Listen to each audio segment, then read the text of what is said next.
ibishuko byose by'isi ibibi by'isi byose yayiberagamo bazambikwa imyenda yera bazarimbirwa bazacurangirwa indirimbo nshya ibishuko byose by'isi ibibi by'isi byose yayiberagamo ibibi by'isi byose yayiberagamo ibibi by'isi byose yayiberagamo bazambikwa imyenda yera bazarimbirwa bazacurangirwa indirimbo nshya ibishuko byose by'isi ibibi by'isi byose yayiberagamo ibibi by'isi byose yayiberagamo ibibi by'isi byose yayiberagamo Sont heureux d'être dans la maison du Seigneur. nanjye ndishimye cyane. Moi aussi, je suis dans la joie. Mbese murishimye? Est-ce que vous êtes dans la joie? Ntabwo mbonye neza muvuga ko mwishimye. Mbese murishimye? Est-ce que vous êtes dans la joie? Haleluya. Amen. Haleluya. Amen. Ndabona Pierre ari guseka cyane. Je vois que Pierrot sourit.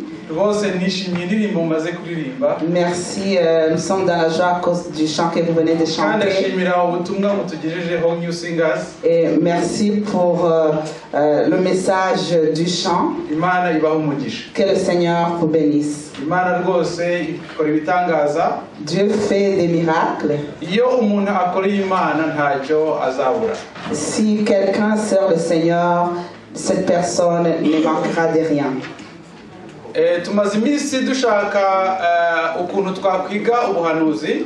Ça fait quelques jours qu'on cherche un moyen de pouvoir étudier la prophétie. Ndetse abari bashinzwe icyiciro cy'ivugabutumwa umwaka ushize bakoze sondage mu itorero. Et dans ce sens, ceux qui étaient les dirigeants de l'évangélisation, du département d'évangélisation, avaient instauré un sondage. Yari sondage kuri internet. C'était un sondage par internet. Noneho basaba abantu ikintu bifuza cyangwa abizera b'itorero y'Urembo ikintu bifuza ko cyakwigwa, mbese ikingisho bifuza ko zabagezwaho. Et ce sondage demandait aux membres de l'Église qu'est-ce qu'ils aimeraient apprendre. Cyavuzwe cyane cyangwa cyasabwe cyane na benshi. Et ce qui est sorti de ce sondage, hari ukwiga ubuhanuzi. c'était l'étude de la prophétie. Ubwo rero tumaze umwaka ushize ntabwo byabaye. Et l'année passée, on n'a pas eu cette occasion. Uyu mwaka n'ubundi inama yarateranye y'ivugabutumwa. Et cette année, le comité d'évangélisation, noneho nabwo bongera kwemeza yuko ibyo bintu byasabwe na komite ishize byakomezwa. et le comité d'évangélisation a résolu que ce programme, comme il avait été demandé l'année passée, qu'on puisse le continuer cette année aussi. Ikibazo cyusa gikomeye ni igihe cyo kubikora. Mais le plus grand problème, c'est le temps de pouvoir faire cette étude. Kuko ubuhanuzi ni ibintu byinshi kandi birebire bisaba kwiga. Parce que la prophétie, c'est beaucoup de choses et souvent de longues choses qu'il faut étudier. Ntabwo ari ibintu umuntu yigisha iminota 20. C'est pas des choses qu'on peut apprendre dans 20 minutes. Ariko noneho muri iyi minsi mu gihe tutegereje pastor mushya. Mais dans ces temps, en attendant le nouveau pasteur, twari dufite amasabato atatu yikurikirana. nous avons 3 sabbats qui se suivent. Ayo masabato atatu akaba atari yakabonye ababwiriza. Et ces 3 sabbats n'avaient pas encore de prédicateurs prévus. hari harateganyijwe yuko kubera yuko iminota mike dufite haba noneho seri y'ibibwirizo bivuga ibyerekeranye n'ubuhanuzi. Et c'est dans ce sens que ces 3 sabbats que nous allons faire une série de prédications concernant la prophétie. ndabamenyesha yuko amasaha 3 adahagije. Et je vais vous dire que les 3 sabbats ne sont pas suffisants. kubera yuko ubuhanuzi bukubiye mu gitabo cya Daniyeli n'ibyahishuwe. Parce que la prophétie, on la trouve dans le livre de Daniel, mais aussi dans le livre de Apocalypse. urumva rero kugira ngo umuntu abumenye bwose bisaba ko igitabo cya Daniyeli wakirangiza ugatangira ibyahishuwe ukakirangiza. Donc, pour vraiment apprendre bien la prophétie, ça demande d'étudier le livre entier de Daniel et aussi le livre d'Apocalypse en entier. ariko ndabizeza neza yuko iyo umuntu yize ubuhanuzi, Mais je vous assure que si quelqu'un apprend la prophétie, nta kindi kintu cyamwitambika imbere kuko aba azi ibintu byose. donc il n'y a rien qui pourrait se tenir devant lui parce qu'au niveau de la connaissance, cette personne a beaucoup de bagages. nta muntu waza kumuyobya kuko aba afite inzira ari kujyamo. Personne ne pourrait venir vous écarter de votre chemin parce que après l'étude, vous savez où est-ce que vous en allez. ubwo rero amasaha 3 ntabwo ahagije. Donc les 3 sabbats ne sont pas suffisants. tuzatangira ku ruhande noneho mu minsi izaza tuzashaka ikindi gihe wenda twareba ukuntu twakomeza kwigira hamwe. Nous allons commencer avec ce que nous avons et dans les jours à venir, nous allons trouver un autre moment. ikindi kintu cya kabiri nshaka kubabwira, ntabwo ndi expert mu buhanuzi. Et l'autre chose que je vais vous dire, je ne suis pas un expert dans la prophétie. ikintu nzi mu buhanuzi ni uko nigeze gufata ikuru y'ubuhanuzi cyangwa ya Daniyeli. Ce que je sais, j'ai déjà pris un cours de la prophétie, ariko nayifashe kera cyane mais ça fait longtemps. ku buryo kugira ngo nongere bingaruke mu mutwe bisaba igihe. Et pour que cela puisse me revenir, ça va prendre du temps. ariko muri iki gihe dufite tekinoloji. Mais nous avons la technologie. dufite ibitabo. igitabo ni igitabo cyandikwa ngo Daniel Reveals the Future cy'icyongereza. Nous avons un livre qui dit Daniel qui révèle l'avenir. umuntu wese ashobora kugishakisha akakigura. Et ce livre, toute personne peut se le procurer. kuri internet nagiye ku mavideo nsanga hari amavideo ndetse y'abantu hano muri Quebec, umupastor muri Quebec wigisha ibya Daniel rwose detail sur detail, isomo ku isomo. Et même par internet, j'ai vu un pasteur qui enseigne la prophétie, surtout le livre de Daniel en détail. ku buryo rero umuntu ashaka kubyiga rwose afite uburyo bwo ashobora kubyiga, bisaba ko afata igihe cyo kubyiga. Et c'est là pour dire que si vraiment la personne est intéressée, il y a des ressources, il suffit juste de trouver un moment pour le faire. ntabwo uyu munsi rero dukora ikibwirizo nk'uko musanzwe mubona ibibwirizo tubikora. Aujourd'hui, ça ne sera pas une prédication comme nous avons l'habitude de ahubwo voir, turaza kwigira hamwe, araba ari inyigisho ari nk'isomo umuntu arafata. mais ça sera une étude. ku isabato itaha tuzakurikira nyine izo nyigisho. Le sabbat prochain, ça sera la même chose. muri annonce twaboherereje nuko wenda twahereje dukerewe byaho mwasabwe kuzana amakaramu n'amakayi. Dans l'annonce, on vous l'avait demandé, je ne sais pas si vous avez eu le temps de le voir, mais on vous avait demandé d'apporter vos cahiers et vos... ese hari abantu baba bafite bibiliya zabo? Est-ce qu'il y a des personnes avec leur bibiliya Bible? zanyu muzishyire hejuru abazifite. Si vous les avez, s'il vous plaît, veuillez les montrer. hari abantu baba bafite utunote udukaramu two kwandika. Est-ce qu'il y a des gens qui ont des stylos? abazifite muzitegure. Et ceux qui ont des stylos aussi, veuillez s'il vous plaît. abafite noneho n'amakayi rwose nabwo cyangwa se impapuro. abatazifite umuntu ashobora kuzibatiza. Et ceux qui ont des cahiers ou des feuilles, veuillez s'il vous plaît les sortir. Ou si vous n'en avez pas, on pourrait peut-être vous en prêter. dusigaje iminota gusa 30.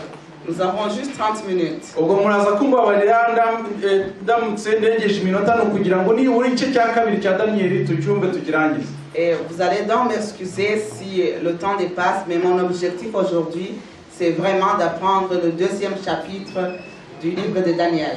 noneho ku isabato ikurikira tuziga Daniyeli cya 7.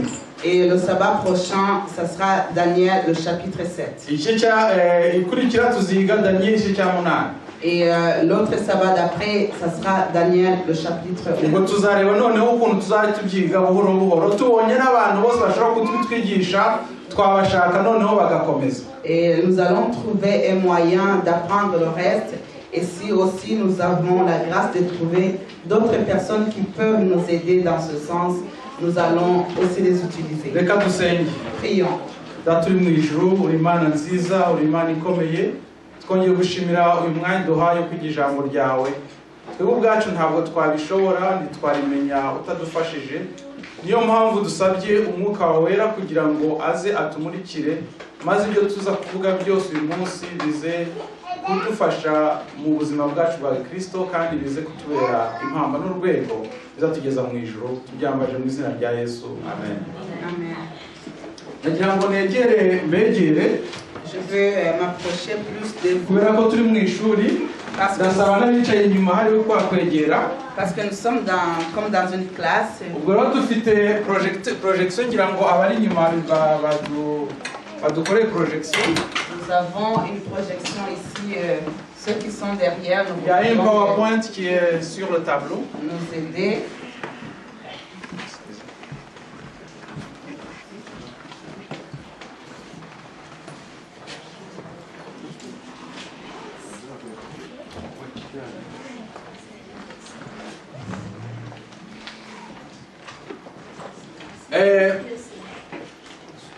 Mbese murankurikira? Est-ce que vous me Hariya suivez? handitse ngo iki? Qu'est-ce qui est écrit là-bas? Handitse ngo iki? Cauchemar d'un grand roi. Qu'est-ce qui est écrit? Handitse ngo iki hariya? Cauchemar d'un grand roi. Oui. Ndabuza abantu kureba cauchemar. Yeah. Mwongere musubiremo. Pouvez-vous s'il vous plaît le répéter? Bon, le cauchemar d'un grand roi. Ngo ni inzozi ziteye ubwoba z'umwami. Est-ce qu'il y a eu quelqu'un qui a déjà eu des cauchemars ici? Ese hari umuntu wigeze agira inzozi ziteye ubwoba? Qui a déjà eu des cauchemars? Tout le monde, je pense que nous avons eu des cauchemars. Ngira ngo buri wese uri aha ngaha yigeze agira inzozi ziteye ubwoba, sibyo? Et des fois, on se réveille et puis on ne sait pas ce qui se passe et puis on est comme bouleversé, n'est-ce pas? Kenshi tukakanguka rwose tutameze neza kubera ubwoba. Alors, il y avait un grand roi Noneho hariho umwami ukomeye, et le grand roi s'appelait Nebuchadnezzar. uwo mwami yitwaga Nebukadineza. Alors, je le parle peut-être en Kinyarwanda, probablement en français de Nebuchadnezzar, quelque chose comme ça. Donc ni Nebukadinezari. Alors, qu'est-ce qui s'est passé avec Nebuchadnezzar? Ese byagenze bite n'uyu mwami? C'est qu'à un moment donné, il a dormi. Igihe kimwe yararyamye, Et quand il a dormi, il a eu un grand cauchemar. noneho aryamye agira inzozi ziteye ubwoba. Est-ce que je peux avoir peut-être la...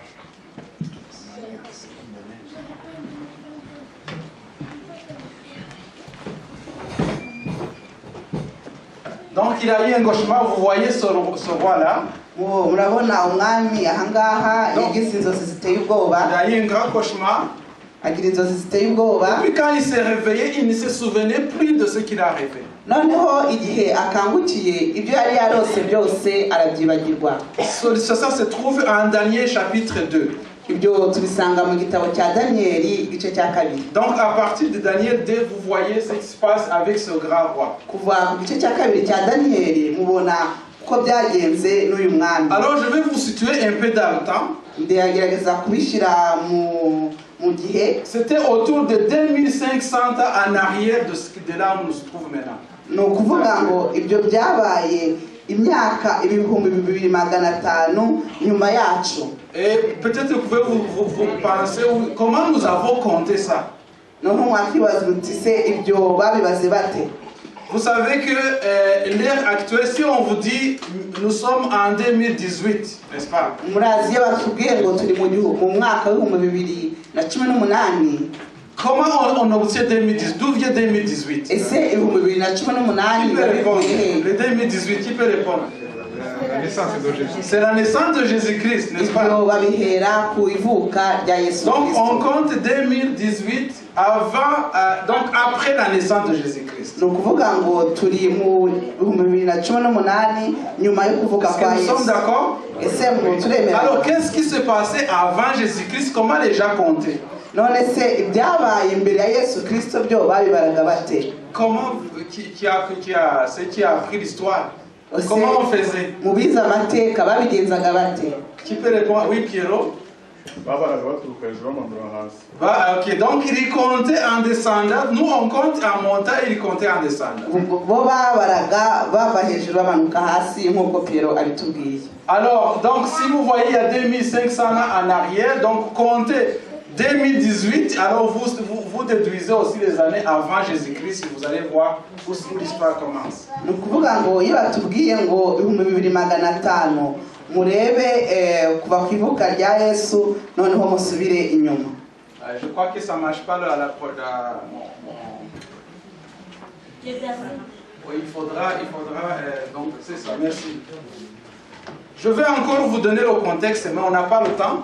Ndongera nanone mbabwire uko bimeze. Ce roi a rêvé, ce songe s'est passé après avoir capturé, donc quand le roi de Nebuchadnezzar régnait sur le monde entier. Izo nzozi umwami yazigize igihe we yategekaga isi yose. Et il avait aussi capturé Jérusalem. Icyo gihe rero yafashe bugwate Yerusalemu. Et quand il a capturé Jérusalem, Amaze gufata Yerusalemu, il a pris les jeunes, il a pris beaucoup de monde, il a pris aussi le roi, il a pris beaucoup de choses. yafashe abantu benshi, Et puis il a pris aussi des jeunes gens afatamo n'abasore, et des jeunes gens intelligents. afatamo abasore bari bazi Et ubwenge. si vous lisez en Daniel 1, vous allez voir que le roi, en prenant les jeunes gens, il y a eu 4 jeunes dont on a parlé. Iyo dusomye mu gitabo cya Daniyeli dusangamo hari abasore bane yafashe. Alors les jeunes gens, nous avons Daniel, heureusement nous avons Daniel ici avec nous. Muri abo basore dufite Daniyeli nk'uwo dufite aha ngaha, Nous avons Shadrach aussi avec nous. dufitemo na Shadraki, Nous avons Meshach. dufite na Et Meshaki, nous avons qui? Abednego. Donc il a pris beaucoup de jeunes, mais les jeunes qui ont sorti, c'était 4. harimo na Abednego. Donc yafashe abasore benshi ariko abavugwa aha ngaha ni abo basore bane. Pourquoi on parle de ces jeunes gens? Ese kuki tuvuga abo basore? C'est parce que quand le roi a recruté les gens très sages, les gens intelligents, Nuko umwami amaze gufata abantu b'abanyabwenge, il a demandé à ce qu'on les nourrisse des mets du roi. yasabye yuko abo barya ku meza y'umwami. Mais il y a eu 4 jeunes qui ont dit nous, on est d'accord, mais on va pas manger, on va pas boire du vin.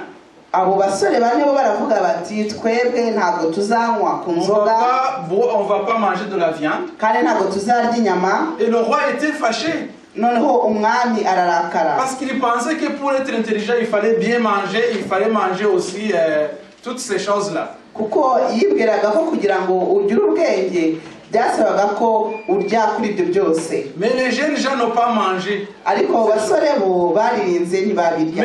après quelques jours, on a constaté que ces jeunes étaient plus forts, plus intelligents que ceux qui avaient mangé ces viandes-là. Ariko noneho nyuma y'iminsi mike babona ba basore banze kurya ku meza y'umwami nibo bafite imbaraga kandi nibo bazi n'ubwenge kurusha abandi. Si vous allez dans 1 Chronique, 2 Chroniques, chapitre 36, je vous conseille de lire tout le chapitre pour voir le décor, comment on a emporté les ustensiles, comment on a déporté ces jeunes-là vers Babylone. Musomye mu gitabo cyo gutegeka kwa kabiri Chronique. ibyo ku ngoma, igitabo cya kabiri byo ku ngoma igice cya 37 muzasangamo uko abo basore bose babatwaye no kubatwara ibintu byose Donc i Yerusalemu. nous sommes dans ce contexte-là. Ni muri icyo gihe rero turimo. Alors le roi va rêver. Noneho umwami ararota. Il va rêver un rêve, il va avoir un rêve terrible. Noneho arota inzozi ziteye ubwoba. Mais le matin, il ne se souvient pas de ce songe. Ariko mu gitondo akangutse ibyo yarose ntiyabyibukaga. Alors qu'est-ce qui se passe? C'est que le roi, il va convoquer tous les sages. Noneho umwami ahamagara abanyabwenge bose. Il va convoquer 3 types de sages. Noneho ahitamo ubwoko butatu bw'abanyabwenge. Je vais peut-être dévier le micro parce que je vais vous lire le sage. Il a appelé les astrologues. Yahamagaye ababara iby'inyenyeri. Il a appelé les magiciens. abakora ubukonikoni. Donc il a appelé tous ces sages pour qu'ils viennent expliquer les songes.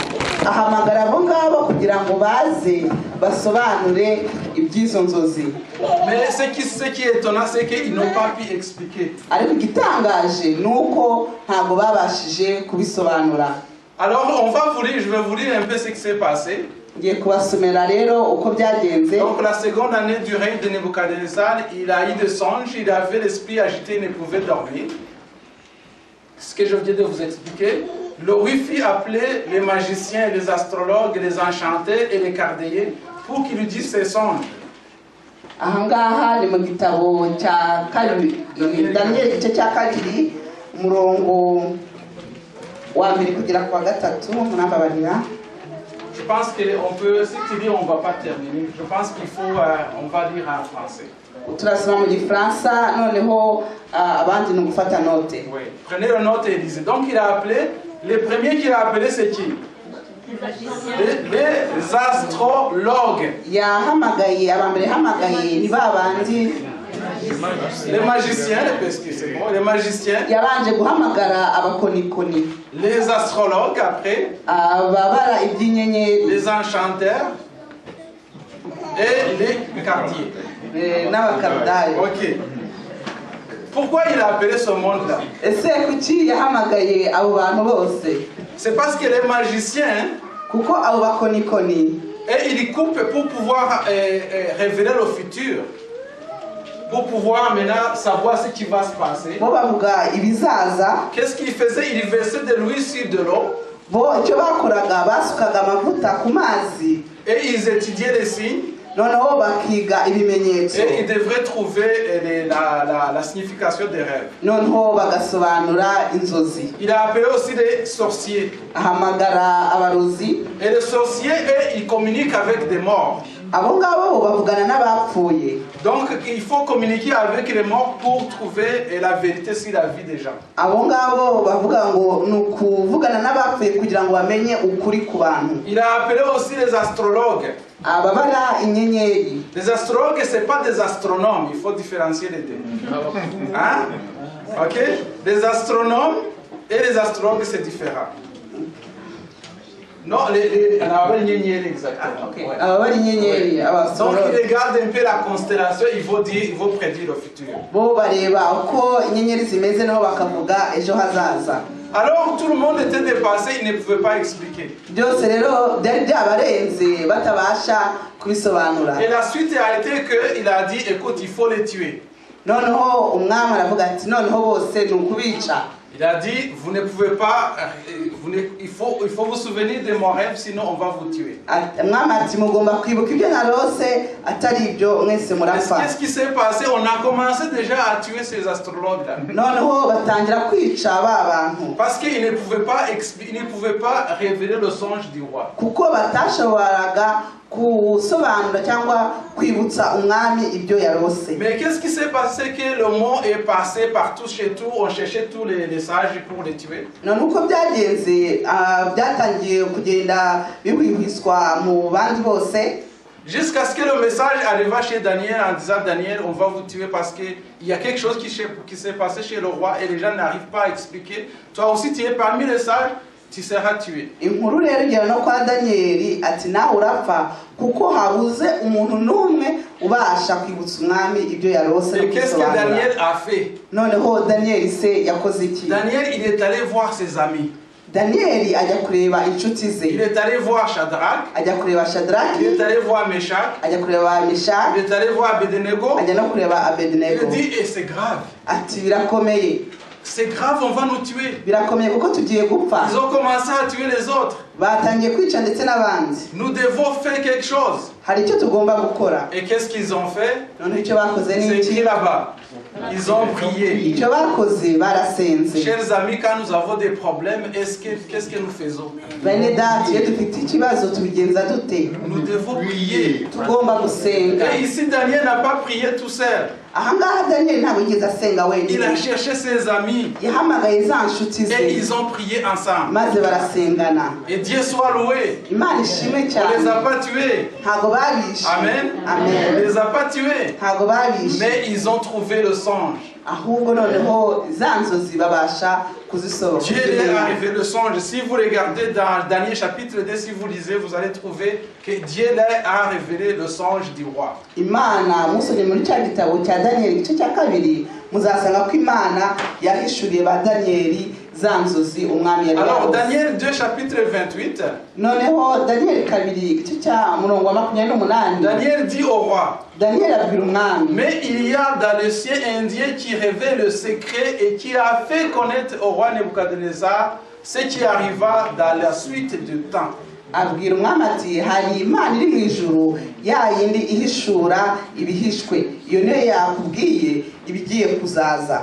Et ça fait le nez de l'histoire. Ahangaha rero niho hari ipfundo ry'amateka Car c'est Dieu lui-même qui a dit voici ce qui va arriver jusqu'à la fin du monde. kuko ni Imana yonyine yavuze iti murebe ibizaba kugeza ku mperuka Et ce y'isi. qu'il faut aussi savoir, Nicyo tugomba c'est kumenya que Daniel chapitre 2, c'est un rêve que Dieu essaie de transmettre au roi étranger. nuko icyo dusanga hano muri Daniel kabiri ni inzozi Imana iri guhishurira umwami w'umunyamahanga. Et il fait tout pour ne pas révéler le songe. Kandi akora byose kugira ngo adasobanura izo nzozi. Il a essayé de cacher ça aux sages et aux astrologues du roi. Imana yahishe ubusobanuro bw'izo nzozi abo bakomeye b'umwami Pour que le nom de l'Éternel soit exalté. kugira ngo izina ry'Imana ryonyine ari ryo rihabwa icyubahiro. C'est grâce à la prière que le songe a été révélé. Ni ku bw'amasengesho inzozi zabashije On va gusobanurwa. aller à la suite. Alors, qu'est-ce que le roi a rêvé? None se umwami ni iki yarose? Alors, vous voyez là-bas qu'on appelle une statue. Murabona kino gishushanyo Alors, il a commencé à donner l'explication. yatangiye rero atanga ubusobanuro. Et la statue s'appelle sous cette forme. Igishushanyo kimeze gitya. Et Daniel a commencé à dire, à expliquer un peu le statut. Noneho Daniel atangira gusobanura kino gishushanyo. Si vous lisez en Daniel, c'est parce qu'on n'a pas le temps, il donne des explications, qu'est-ce qu'il a rêvé. Noneho iyo musomye muri Daniel musanga hari ubusobanuro bw'ibyo yagiye arota. Alors la première, il a vu donc le statut que vous voyez là-bas. Icyambere yabonye kiriya gishushanyo nk'uko mukibona Et ahangaha. la tête était la tête d'or. Noneho umutwe wacyo wari ukoze muri zahabu. La tête que vous voyez, c'est la tête d'or. Umutwe wari zahabu. Et Daniel a dit, la tête d'or, c'est toi le roi. Noneho Daniel aramubwira ati uyu mutwe wa zahabu ni wowe Donc mwami. vous voyez la tête en or. Umutwe muramureba uri muri zahabu. Alors la tête d'or, il a vu que le statut aussi avait la poitrine. Noneho abona ko na cya gishushanyo cyari gifite igihimba. Et il va aussi donner l'explication de la poitrine. Noneho atanga n'ubusobanuro bw'igihimba. Il va aussi regarder les cuisses. Noneho areba n'amatako. Et il va donner l'explication, on va voir ça tantôt. Noneho atanga n'ubusobanuro turaza kubireba. Est-ce que vous me suivez? Ese muramurikiye? Ok, donc la tête était quoi? L'or. Umutwe wari zahabu. Alors Daniel dit au roi, la tête c'est toi. Noneho Daniel abwira umwami ati umutwe ni wowe. Pourquoi Nebuchadnezzar était considéré comme l'or, ou le règne de Nebuchadnezzar était comme de l'or? Kuki se ubwami cyangwa se Nebukadinezari umutwe we wagereranywaga nka zahabu? C'est parce que Nebuchadnezzar était fort, oui. Baravuga ati kuko Nebukadinezari yari akomeye, Parce que Nebuchadnezzar était riche. yari akize. Et on essaie d'expliquer la situation de Babylone, parce que Nebuchadnezzar régnait sur Babylone. Noneho bagerageza no gusobanura ibya Babuloni kuko Nebukadinezari icyo gihe yategekaga na Babuloni. Et Babylone, où se trouve Babylone actuellement? Ese Babuloni Question. iri hehe? C'est où? En Irak. Babuloni ubu ngubu tuyisanga muri Irak. Mais si vous allez en Irak, Iyo ugeze muri Irak vous allez à Bagdad, ukajya i vous allez Bagdad, à 100 mètres de Bagdad au sud. 100 km, ukajya mu birometero 100 mu majyepfo ya Bagdad, vous ne trouverez pas la ville de Babylone. ntabwo muzasangayo umujyi wa Babuloni. Babylone n'existe plus. Wa mujyi ntawe ukiriho. Mais c'était la ville la plus puissante au monde. Ariko mbere wari umujyi wari ukomeye ku isi yose. Vous pouvez trouver des vestiges de Babylone. Il y en a encore des Uzasanga ibisigazwa bya Babuloni. Et Saddam Hussein a essayé de reconstruire Babylone. Saddam Hussein yagerageje kongera kubaka Babyloni. Mais il n'a pas pu faire ça. Il est mort. Vous savez l'histoire de Saddam Hussein. Ariko yarapfuye, inkuru ya Saddam Hussein murayizi. Donc Babylone était très puissant. Babyloni rero yari ikomeye. Et on dit que Babylone était traversée par le fleuve qu'on appelle le fleuve Tigre. Muri Babyloni rero hacagamo umugezi witwaga Tigre. Et il était aussi, je vais essayer de vous décrire ce qu'on dit sur Babylone, excusez-moi. Ngiye kugerageza kubabwira rero icyo bavuga kuri Babyloni.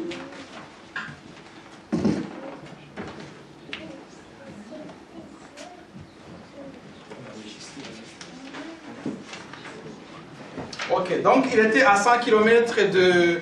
Il avait plus de 100 km de circonférence, la Babylone. Babyloni yari ifite umuzenguruko urenze ibirometero 100. Et il était entouré par un mur Kandi wari uzengurukijwe n'urukuta de 30 mètres de hauteur. ufite metero 30 z'uburebure. Qui peut me dire combien d'étages de 30 mètres de hauteur?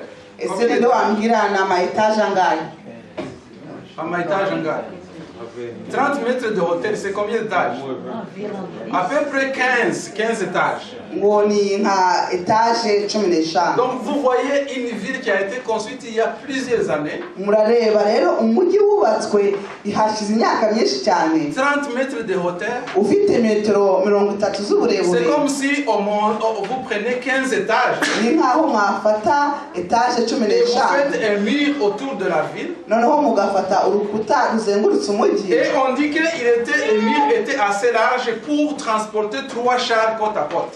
Noneho uwo mujyi Le mur. uwo rukuta rwari runini ku buryo hashobora kunyuramo nka burende amamodoka eshatu zifatanye. Est-ce que vous comprenez ça? Ese murabyumva? Vous comprenez ça? C'est-à-dire le mur, Hari urukuta l'épaisseur du mur est dans ces 30 mètres de hauteur. ubunini, Et en haut du mur, c'est tellement large que 3 véhicules peuvent passer. ni ukuvuga ngo ubunini bw'urwo rukuta bwashoboraga kunyuraho imodoka eshatu. Je ne sais pas si vous avez été dans les villes européennes. Sinzi mwaragiye mu mijyi y'Uburayi. Peut-être Québec, oui. Québec, il y a des murs. Na Quebec ngo izo nkuta zirahari. Toutes les grandes villes de l'ancien temps, Imijyi minini yo mu gihe cya pour se kera protéger contre les ennemis, kugira ngo birinde abanzi il fallait les entourer par des murailles. bazengurutsaga inkuta. Et il y avait aussi des chars qui étaient là pour donc contrecarrer tout ennemi. Noneho hakaba hari imodoka nazo zihari zishinzwe guhagarika abanzi Et si bose. vous allez au Québec, vieille ville, vous allez trouver que même donc il y a vraiment des vestiges de murs comme ça qui étaient là pour protéger. Nimugiye muri Quebec naho inkuta zimeze gutyo nazo mwazibona. Donc, qu'est-ce qui s'est passé avec Babylone? Il avait construit donc la ville, il avait entouré la ville de murs, d'un grand mur. Babyloni rero yari yarazengurutswe n'inkuta. Et pour essayer de contrecarrer les ennemis, Euphrate qui passait, c'est Euphrate, excusez-moi, la rivière dont je vous parlais, c'est Euphrate, traversait Babylone. Noneho kugira ngo n'ubundi buryo hacagamo uwo mugezi witwaga Efrati, ntabwo ari Tigre ni Efrati. Et il y avait un portail. Noneho hari urugi. Un portail qui barrait, donc qui fermait la ville. Noneho uwo mujyi wafungaga umujyi. Et Euphrate passait au-dessus donc traversait le portail. Noneho Efrati ikanyura munsi y'urwo rugi. Et les gens, pour pouvoir, donc, si tu veux par exemple attaquer Babylone, il fallait absolument barrer ou bien casser le mur ou traverser l'Euphrate. Ni ukuvuga ngo iyo washaka gutera Babuloni byagusabaga cyangwa se kwica urugi cyangwa se kunyura mu mugezi wa Efurati. Or, la ville était barrée, donc là, c'était les portes qui fermaient donc, sur le fleuve. Kandi uwo muryango wari uri aho ngaho kuri uwo mugezi wa Efurati. Et une autre chose sur Babylone, c'est que là, ils étaient approvisionnés en nourriture pendant 20 ans en cas de siège. Ni ukuvuga ngo bari bafite ibiryo byabasha kubatunga imyaka 20. En cas où vraiment ils ne peuvent pas sortir de la ville, 20 ans ils s'étaient approvisionnés pour se nourrir pendant 20 ans. Bari bariteganyirije kugira ngo hagize ikibazo kibabuza gusohoka mu mujyi, bari bafite ibiryo bibahagije byamara imyaka 20. Et Babylone régnait sur le monde entier. Ukuvuga ngo Babylone rero yategekaga C'est isi pour cela qu'il yose. est considéré comme la tête d'or. Niyo mpamvu bayigereranya nk'umutwe wa zahabu. Et donc c'est Babylone, je vais vous parler de la poitrine. Noneho tugere ku gihimba. La poitrine symbolise les Médo-Perses. La poitrine que vous voyez d'argent. Igihimba Abamedi n'Abaperesi. Alors, je n'ai pas le temps, parce qu'on n'a vraiment pas le temps. J'allais vous dire comment Babylone, qui est si puissant, a été détrôné par les Mèdes et les Perses. Narigiye nta mwanya dufite ariko nashaka kubabwira ukuntu iyo Babuloni yari ikomeye yabashije gutsindwa n'Abamedi n'Abaperesi. Comment Babylone a été attaqué et puis il a été anéanti par les Mèdes et les Perses. Uburyo Babuloni yatewe maze ikaneshwa n'Abamedi n'Abaperesi. C'est une histoire qui est aussi dans la Bible. Ni inkuru nanone dusanga muri Bibiliya. Parce qu'il y avait le roi Darius, Kuko hari umwami Dariyo qui était l'enfant de Nebuchadnezzar, wari umwana wa qui Nebukadineza, avait un peu oublié donc ce que les Daniel ont fait. wa undi wibagiwe ibyo ba Danieli bakoze. Alors on dit qu'il aimait les fêtes. Noneho yakundaga iminsi Il mikuru. buvait, il faisait, donc il a organisé un grand festin. Yakoze rero umunsi mukuru ukomeye. Et quand il a organisé un grand festin, il a vu une main invisible qui écrivait. Noneho muri icyo gihe bari mu munsi mukuru. Excusez, c'est Belshazzar. C'est Belshazzar. Donc Belshazzar, il a organisé un grand festin. Noneho Belshazzar akora umunsi mukuru ukomeye. Il avait oublié donc l'histoire de Daniel. Yari yaribagiwe za nkuru za Danieli. Et donc, c'est lui qui a organisé cette fête-là. Niwe rero wakoze uwo munsi mukuru ukomeye. Et qu'est-ce qui s'est passé? Noneho biza kugenda bite? C'est que les Mèdes et les Perses, Abamedi n'Abaperesi. et vous voyez que on dit Mèdes et Perses. Bavuga ngo ni Abamedi n'Abaperesi. Ça veut dire c'est deux tribus. Ni ubwoko bubiri. Donc il y a des Mèdes Hari Abamedi et des Perses. n'Abaperesi. Ok, donc le roi qui dirigeait les dirigeants, les généraux qui dirigeaient ce royaume-là, Noneho abagaba b'ingabo bayoboraga aya moko yombi, on parle de Darius bavuga Darius, et on parle de Cyrus. noneho na Cyrus. Cyrus, il est dans la Bible, Cyrus tumusanga muri Bibiliya, et Darius dans la Bible. na Darius nawe. Mais on parle beaucoup plus de Cyrus. No ariko bavuga cyane Cyrus. Alors comment ils ont pris Babylone? Noneho Babyloni bayifashe bate? Ils ont vu que la rivière, donc le fleuve Euphrate, traversait la ville. Babonye wa mugezi Efrati wacagamo kabiri umujyi. Et ils ne pouvaient pas donc entrer dans Babylone.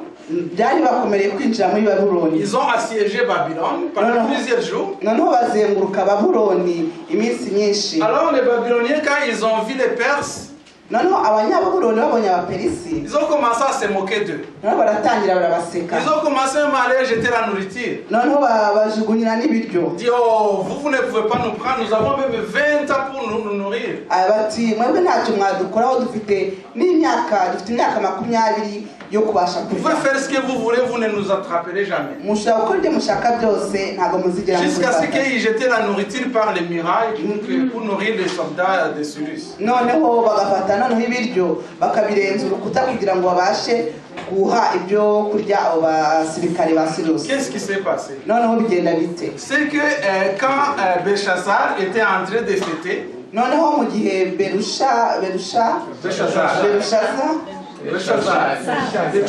Berushaza yari arimo gukora umunsi mukuru. Ils ont profité pendant qu'ils étaient ivres. Noneho bareba igihe yari yasinze nijoro. Et tout le monde dansait, tout le monde buvait. Abantu bose barabyinaga banywa. Alors Cyrus, il est allé dévier la rivière, donc le fleuve Euphrate. Noneho Cyrus aragenda ayobya wa mugezi Efrate. Au lieu que ça passe dans Babylone, aho kugira ngo unyure muri Babuloni, il a dévié l'Euphrate, il a dévié à un autre endroit. Noneho awunyuza ahandi hantu. Donc il a créé comme un genre de muraille pour barrer l'eau, et l'eau, au lieu de traverser Babylone, il a traversé un autre endroit, il est parti à un autre endroit. Ni ukuvuga ngo kugira ngo amazi aze anyure muri Babuloni, yayoboje amazi anyura ahandi Je hantu. crois ici peut-être on démontre un peu l'endroit. Kugira ngo ahangaha baratyerekana wenda. Je vais vous montrer ça après. C'est que quand ils ont dévié l'eau, Noneho bamaze kuyobya y'amazi, les soldats de Cyrus, abasirikare ba Cyrus ils ont utilisé donc l'endroit où passait l'eau pour traverser, pour entrer sous le muraille noneho de Babylone. bakoresha hahandi amazi yanyuraga maze babasha kwinjira muri Babuloni. Et ils sont arrivés la nuit pendant que les gens fêtaient. Noneho bahagera nijoro abandi bibereye mu munsi mukuru. Alors quand ils sont arrivés à l'intérieur, c'est à ce moment-là que Belshazzar fêtait et ils ont pris la ville comme ça. Noneho bageze mu mujyi barawufata mu gihe Berushaza we yarari gukora. C'est comme ça que Babylone a été prise en tenaille. Nuko nguko Babuloni yafashwe. Donc ils ont profité de l'ivresse des rois. Bahereye mu gusinda k'umwami. Et donc les gardiens ne se sont pas rendus compte qu'on avait dévié l'eau. Noneho abarinzi bamenya ko amazi bayayobeje. Et ils ont pris la ville. Noneho umujyi ufatwa. À ce moment-là, donc c'est la poitrine maintenant qui va régner. Aho ngaho rero niho cya gihimba cyagiye gutegeka. Et on dit que la poitrine c'est quoi le symbole? Maintenant, c'est qui le symbole? C'est quoi le métal? Noneho igihimba kigereranywa n'ifeza. Est-ce que l'argent et l'or, c'est quoi qui a plus de valeur? Ese ari ifeza na zahabu ni gifite agaciro? Ok, juste je vais vous dire que Babylone a dominé sur le monde de 605 ans avant Jésus-Christ jusqu'à 539 avant Jésus-Christ. Icyo nshaka kubabwira ni uko Babuloni yategetse kuva muri 605 mbere ya Yesu kugeza kuri 539 mbere ya Yesu. Et puis les Mèdes sont arrivés. Noneho abamedi baraza. Et ici il s'agit de 2 tribus. Ahangaha na moko abiri abamedi n'abaperisi. Et dans Daniel 7, on va vous donner plus de détails, ce qui est intéressant. Noneho muri Daniel 7 niho tuzagenda tubyiga neza. Parce que le songe c'est pas destiné au roi en Daniel chapitre 7. Kuko muri Daniel 7 ntago le songe ce n'est pas révélé au roi. Mais c'est révélé directement à Daniel. Mais Daniel va avoir plus de détails. Et je vais vous montrer comment, donc qui était plus fort, comment les Mèdes et les Perses se sont organisés, comment ils régnaient. On va voir ça le samedi prochain.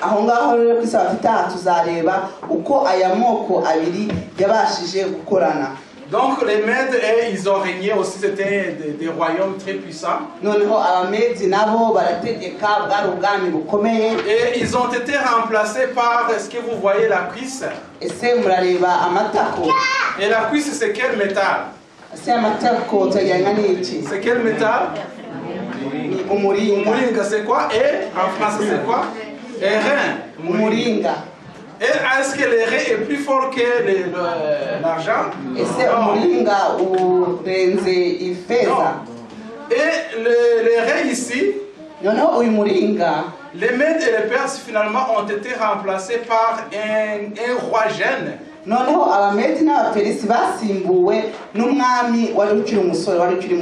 on appelle Alexandre le Grand. Est-ce que vous avez appris l'histoire d'Alexandre le Grand, n'est-ce pas? Alexandre le Grand, c'était un grec. Et il faut voir comment l'histoire est en train de se déplacer aussi.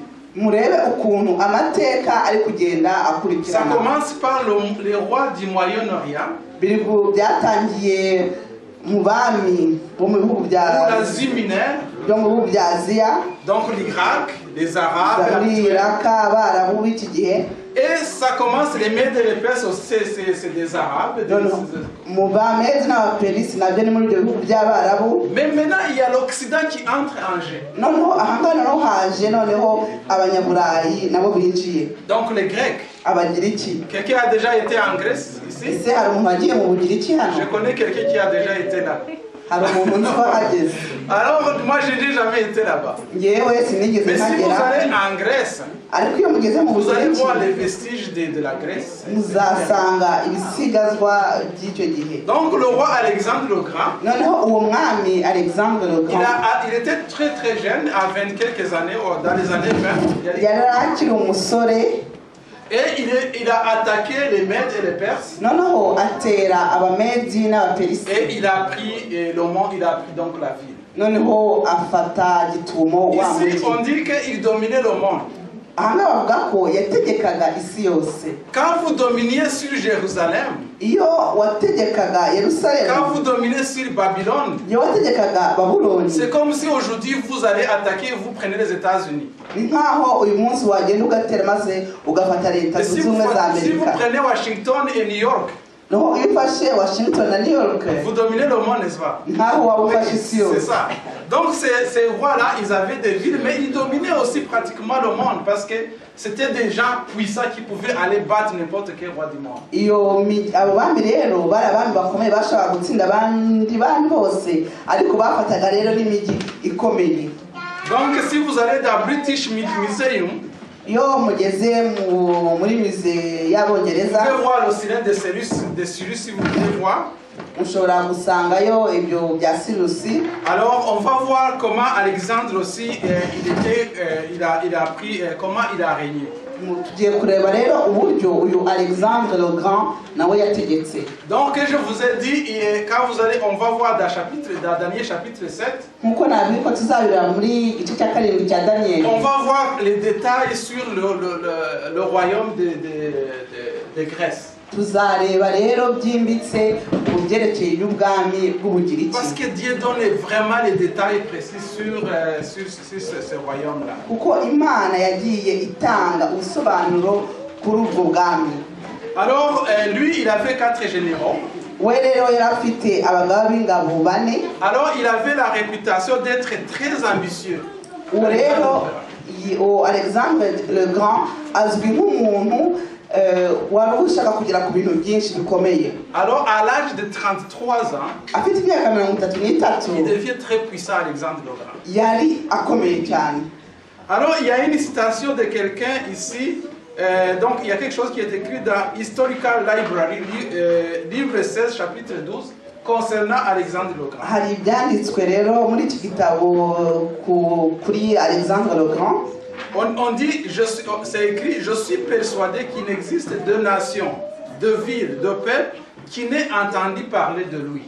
Akavuga ati, baravuga bati, azi neza ko nta bwoko nta hantu hamwe batigeze bamwumva izina rya Alexandre le Grand. Alors on dit aussi, il me semble qu'une main divine présidait aussi bien sa naissance que ses actions. Akavuga ati ni nkaho hari ikiganza gikomeye cyamufashije kuvuka, ariko nanone kiyobora n'ibikorwa bye Parce que byose.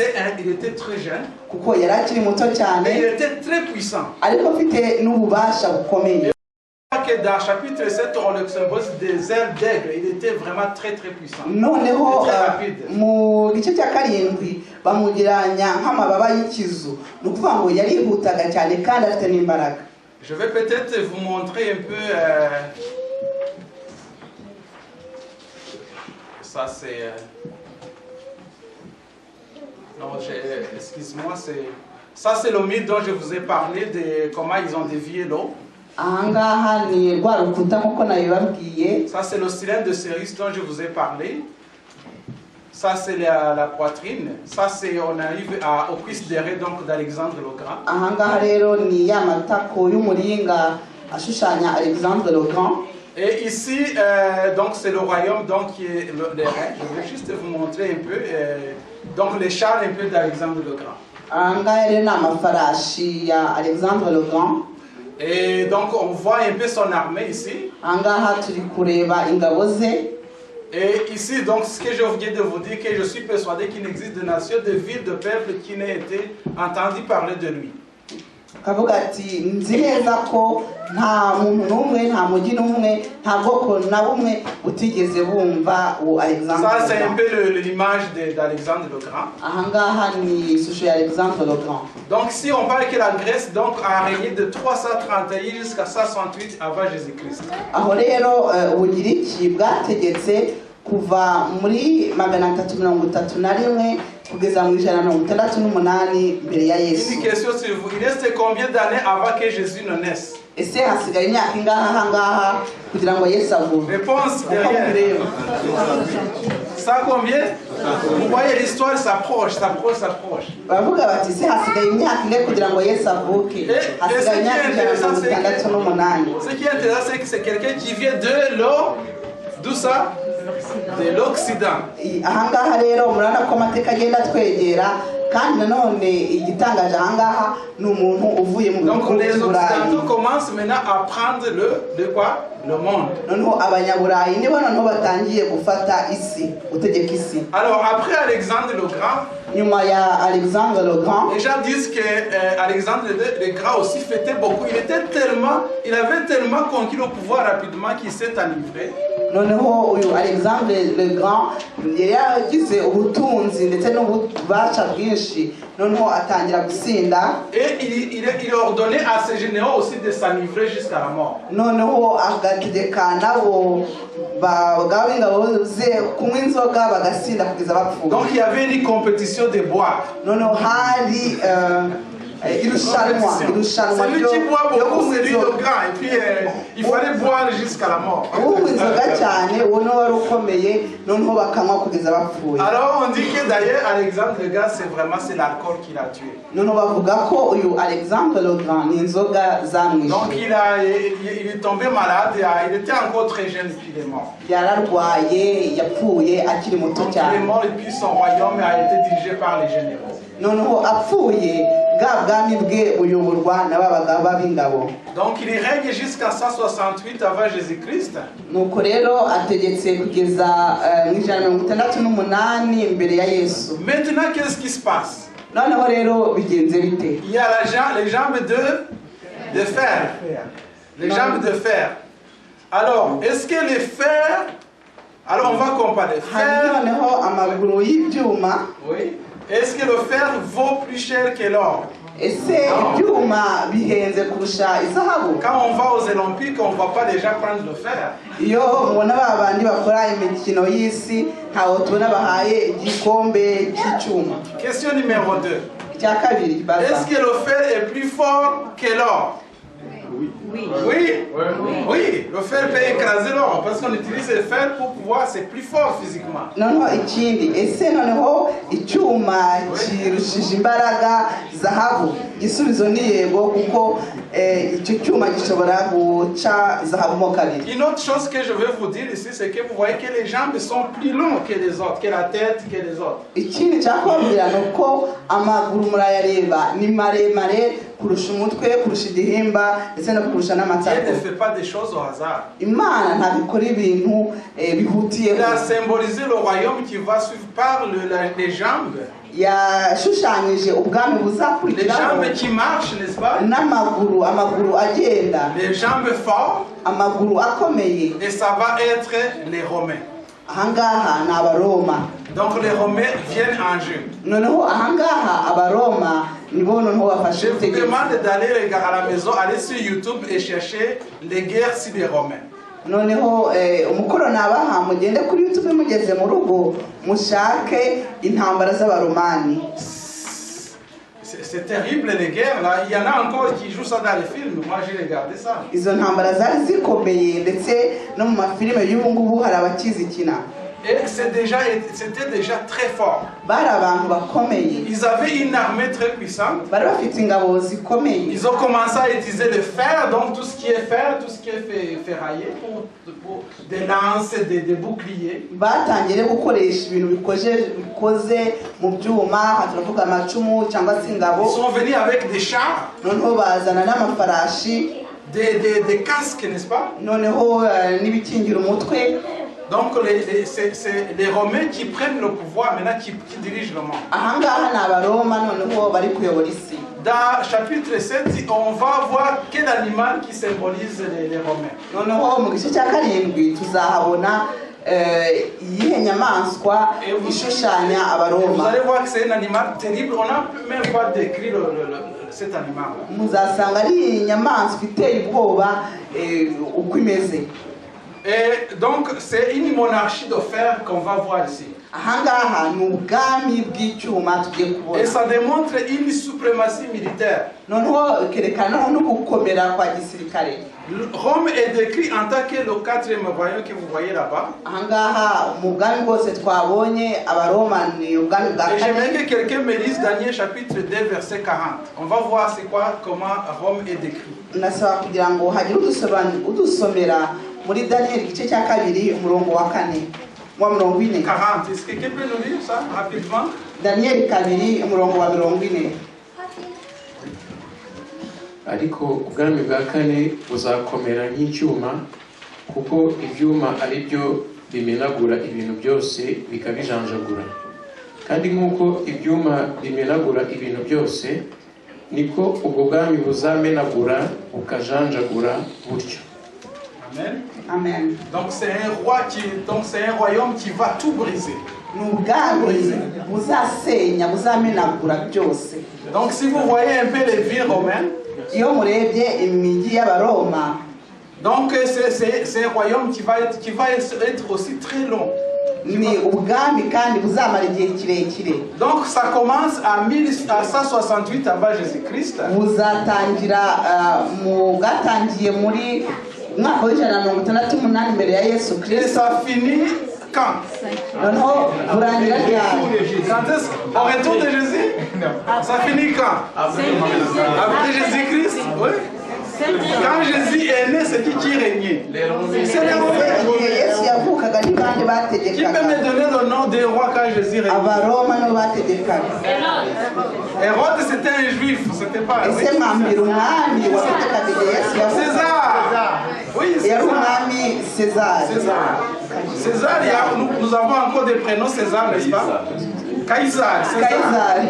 Turafite n'ayo mazina uyu munsi. C'est une histoire, donc c'est intéressant. Et les livres, c'est vraiment fascinant. Aya ni amateka arimo ibintu byinshi mugerageje kuyasoma. Alors, il a régné jusqu'à, d'après ce qu'on dit, jusqu'à 400, quelque chose, 86 après Jésus-Christ. Ni ukuvuga ngo bategetse kuva mu mwaka w'168 mbere ya Yesu bageza mu mwaka wa 400 n'ibindi Je vais juste vous nyuma ya donner, Yesu je vais vous donner les Kristo. dates. Ils ont régné jusqu'à 476 après Jésus-Christ. Bategetse kugeza muri 476 nyuma ya Est-ce Yesu. que quelqu'un peut me calculer les années qu'ils ont régné? Ese hari umuntu wamfasha akambarira iyi Les myaka années, vous pouvez bategetse? calculer, prenez 168 jusqu'à 0. Mufate 168 Ouais. Plus 400 combien? noneho 476. mwongereho 476. Combien d'années? Ese bi- René, combien? Est-ce qu'il y a des calculatrices? Combien? 662. Hein? C'est bon. 644. Vous avez plus 168 plus 476? Ok, 600 combien? ni ukuvuga ngo abo baroma bategetse imyaka 642. Ni imyaka myinshi cyane. C'est beaucoup d'années. Ni imyaka myinshi rwose. Et je vais vous dire aussi, je vais vous donner un petit secret. Ngiye kubabwira ibanga rimwe. C'est les Romains qui continuent à régner. Ni Abaroma kandi bakitegeka. Est-ce que vous êtes d'accord avec moi? Oui. Ese turabyemerana? Turabireba. Ok. Hein? Mais bah, c'est les Romains. Ni Abaroma. Écoutez, les chiffres, comment on calcule maintenant? Les Noneho chiffres. Les chiffres qu'on utilise souvent, c'est des chiffres. imibare dukoresha Et vous imibare allez voir y'abaromani. que les noms que nous utilisons, tout ça, et Rome se trouve où? Se trouve où? Physiquement.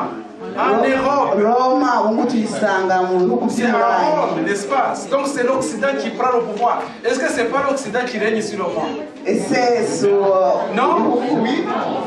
Ok. Les gens vont dire les États-Unis, n'est-ce pas? bamwe bavuga Mais leta les zunze ubumwe États-Unis, za d'où amerika viennent les États-Unis? ese leta zunze ubumwe za amerika ziva hehe? Les Russes. abarusiya Les Russes, c'est des Occidents. abarusiya nabo mu bihugu by'uburayi. C'est comme des mini-tribus des Occidentaux. C'est des Européens, c'est des Blancs, c'est des Caucasiens. Vous comprenez? Mais avant, c'était quoi? C'était des Asiatiques, des Arabes. mbere hari abanyaziya n'abarabu bategekaga ubu noneho hari abanyaburayi. La suite, qu'est-ce qui va se passer? igikurikiyeho rero Ça va être les pieds. igikurikiyeho rero ni amaguru n'ibirenge. Alors, on dit que les pieds, twumvikane n'ibirenge. est-ce que nous sommes ensemble? Allô? Allô? On dit que les pieds vont être mélangés avec l'argile. Donc ça va être un mélange de quoi? De l'argile et de... C'est pour ça qu'on dit que le fer est toujours là. ibirenge rero ni uruvangikanye rw'ibumba n'icyuma. Niyo mpamvu mbabwira ko icyuma ari bwo abanyaroma bugihari bwitegeka. N'est-ce pas? Est-ce que vous êtes d'accord avec moi? ese turemeranywa? Vous êtes d'accord avec moi? Oui ou non? mwemere Parce qu'il y a encore de quoi? Il y a encore du fer là-bas. kuko haracyari icyuma kigaragara. Qu'est-ce qui s'est passé? Comment le royaume des Romains des pieds a été pris, donc a été détrôné? ni gute rero ubwami bw'amaguru bwavuyeho hakajyaho ubwami bw'ibirenge? Les mêmes occidentaux, baba bantu bo mu burayi ils sont venus en plusieurs groupes. baje noneho ari mu matsinda menshi. On les appelle les barbares. Les barbares. babita ababarbare. Les barbares. Alors les barbares, ils sont venus attaquer un à un ici. C'est comme 4 chiens qui viennent attaquer un morceau de viande. No kuvuga ngo bagiye baba hirya no hino baje gutera bagira nk'imbwa enye zije gufata inyama. Alors ils ont pris l'empire romain, donc ils ont détrôné l'empire romain. Ni ukuvuga ngo ubwami bw'abaroma babuvanyeho. Ils ont renversé Rome. Noneho Roma barayitsinda. Ils ont occupé son territoire. Noneho bafata batura hahandi Rome yari ari. Alors qui sont ces dix peuples barbares? Ayo moko 10 y'ababarbare ni ayahe rero? Les Alamans. Munawita Alamans. Actuellement c'est des Allemands. abo nibo nabo n'abalemani. C'est des Bourgognes. Ababurgonde C'est de qui? C'est des Suisses. n'abasuwisi. Il y a la Bourgogne, n'est-ce pas? Il y a les Francs. abo bita abafran. C'est des Français. abo ni abafaransa. Il y a des Lombards. abo ni abaromba. C'est des Italiens. Il y a n'abataliyani. des Saxons. abasakson. Des Anglais. Il y a n'abongereza. des Suèves. C'est abasuweve les Portugais. n'abo muri Il y a Portugal. les Visigoths abavizigote qui sont les Espagnols. bo muri Espagne. Ça fait combien? babaye bangahe? Combien? 7. On a dit qu'il va avoir dans la Bible, c'est écrit que c'est 10, n'est-ce pas? muri bibiliya bavuga 10. C'est 10, n'est-ce pas? muri C'est bibiliya écrit dans 10. Alors où sont les 3? none se batatu bari hehe basigaye? Il y avait aussi ce qu'on appelle les Hérules. ni aba Erul. Il y avait des Vandales abo bita abavandale et les Ostrogoths. n'aba Ostrogoth.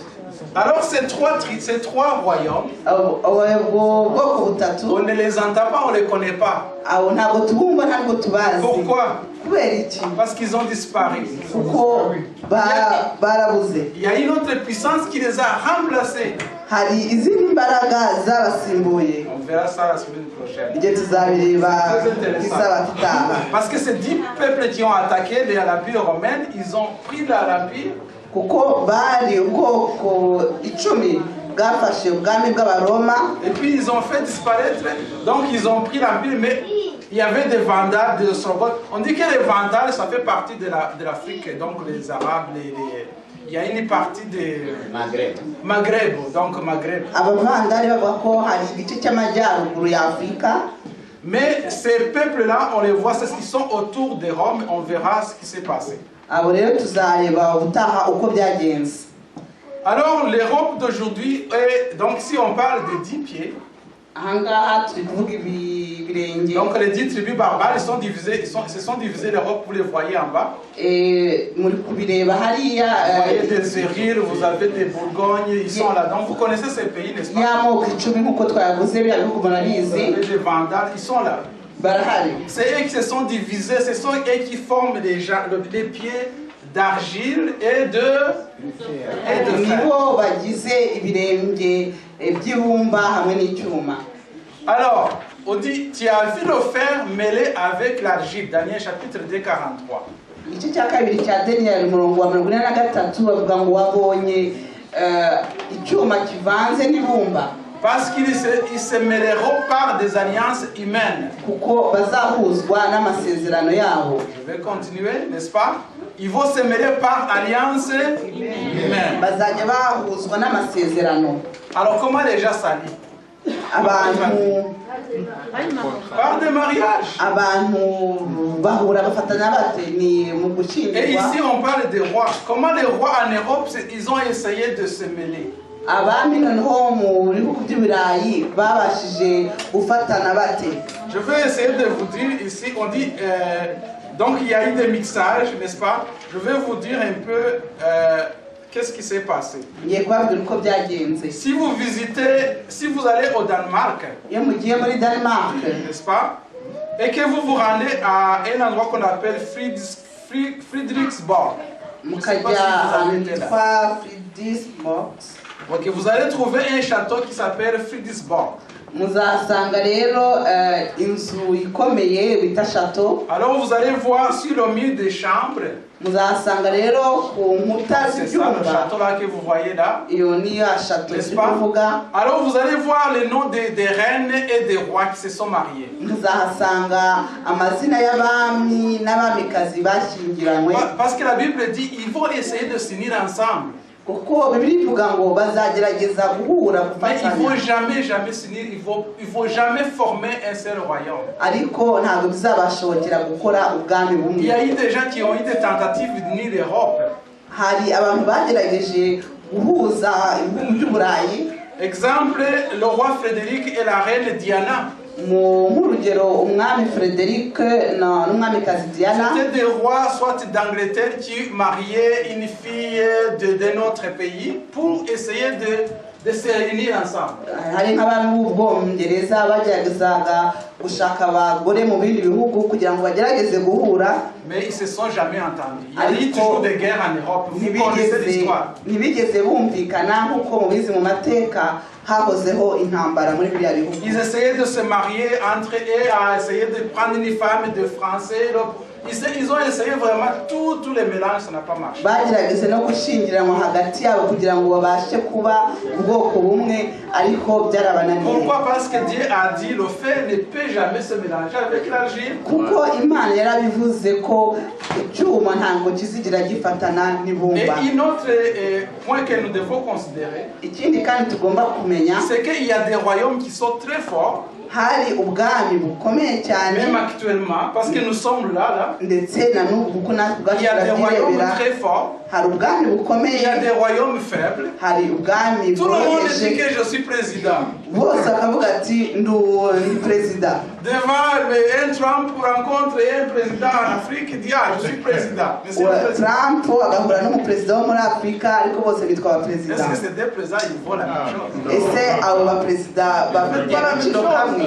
Donc il y a un mélange des pays. Hari ibihugu bigerageza guhura, Tout le monde a sa démocratie. buri wese afite demokarasi, Tout le monde a son peuple. wese afite ubwoko bwe, Tout le monde est président. afite abaturage be, buri wese Mais ni il y a des perezida. présidents faibles, il y a des présidents forts. Ariko hari abaperezida bafite imbaraga n'abandi bafite La imbaraga même chose en nkeya. Europe, c'est la même chose. Ni kimwe rero nko mu bihugu by'uburayi. Louis XIV, Charles et IV, ils ont essayé d'unir l'Europe sans succès aussi.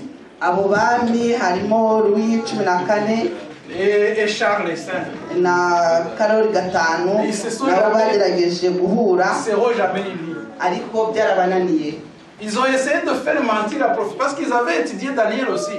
kuko abo nabo bari barize kiriya gitabo cya Daniel. Napoléon avait étudié Daniel. Napoleon yari yarize Daniel Et igitabo cya il a Daniel essayé d'unir l'Europe. noneho bakagerageza ku buryo bahuza ibihugu by'uburayi. Napoléon était un grand soldat. Napoleon yari umusirikare ukomeye, Mais quand il a essayé d'unir l'Europe, il a échoué. ariko igihe yagerageje guhuza ibihugu by'uburayi byaramunaniye aratsindwa. Alors il a dit Napoléon, Noneho Napoleon aravuga, Dieu avait tout déterminé à l'avance et j'ai échoué. Napoleon yaravuze ati Imana yabiteganyije mbere njyewe naratsinzwe. Et il a dit, le Dieu Tout-Puissant est trop grand pour moi. Noneho Napoleon nanone aravuga ngo Imana ishobora byose irakomeye kundusha. C'était après la bataille de Waterloo. Aho ngaho ni nyuma ya rwa rugamba mwumva ngo rwa Waterloo. Est-ce que vous connaissez la bataille de Waterloo? Ese urwo rugamba Il y avait un muraruzi? défilé, n'est-ce pas? Ah, la bataille de Waterloo, n'est-ce pas? Hari defile C'est yakorwaga en 1815, c'est à ce moment-là qu'il a eu le défi. Donc il y a eu des fêtes de Napoléon Bonaparte. Et puis il a dit, Dieu est trop puissant et trop grand pour moi. mu 1800 n'ibindi rero niho uwo mwami Napoleon yatsinzwe, uwo musirikare Napoleon yatsinzwe, maze aravuga ngo Imana irakomeye kundusha. Donc voilà la bataille, là c'était une grande bataille. Ni rwa rugamba rukomeye. Alors il a perdu la guerre, il a dit Dieu est trop puissant pour moi, je ne peux pas unir l'Europe. Nuko aratsindwa aravuga ngo Imana irakomeye Est-ce kundusha. que vous connaissez d'autres personnes qui ont essayé d'unir l'Europe? Ese mwebwe hari abandi bantu muzi bagerageje guhuza Hitler. Hitler, oui, récemment. baratubwira ngo hari Hitler nawe. Hitler, il a essayé. Hitler yaragerageje nawe. Je pense qu'il y a encore sur TV5 des documentaires qui passent. Je ne sais pas si vous voyez. Kuri TV5 hari amadokumentari agenda ahita. Les Allemands, ils ont essayé 2 fois. Les Allemands, ils ont essayé 2 fois de prendre le monde entier. Abo muri Alemanya nabo bagerageje guhuza abanyaburayi. Parce qu'en prenant l'Europe, tu prends tout le monde. C'est ça. Kuko bafashe uburayi ni nkaho isi yose uba uyifashe. Mais ils n'ont pas réussi. Ariko ntabwo babishoboye. Donc il y a Hitler, il y a les Allemands. Ce sont les dernières personnes qui ont essayé de prendre le monde entier. Hari Hitler, hari nabo bo muri Alemanya bagerageje gufata isi yose. Les dernières tentatives qui ont été faites, qui ont été essayées pour prendre le monde, Abandi bagerageje gufata isi. et en tout cas essayer de au moins prendre l'Europe, parce que, écoute, Kugerageza gufata ibihugu by'uburayi. les Américains, vous parlez des Américains, les Américains, ce sont des descendants des Européens. Les Canadiens, c'est des descendants. On est dirigé par la monarchie d'Angleterre, n'est-ce pas? Iyo tuvuga abo muri Leta Zunze Ubumwe za Amerika cyangwa abanyakanada ni abuzukuruza bava i Burayi. Ce sont des cousins, en quelque sorte, ce qu'ils Ni disent. nk'ababyara b'abanyaburayi. Ikindi kandi dutegekwa n'umwamikazi wo mu Bwongereza.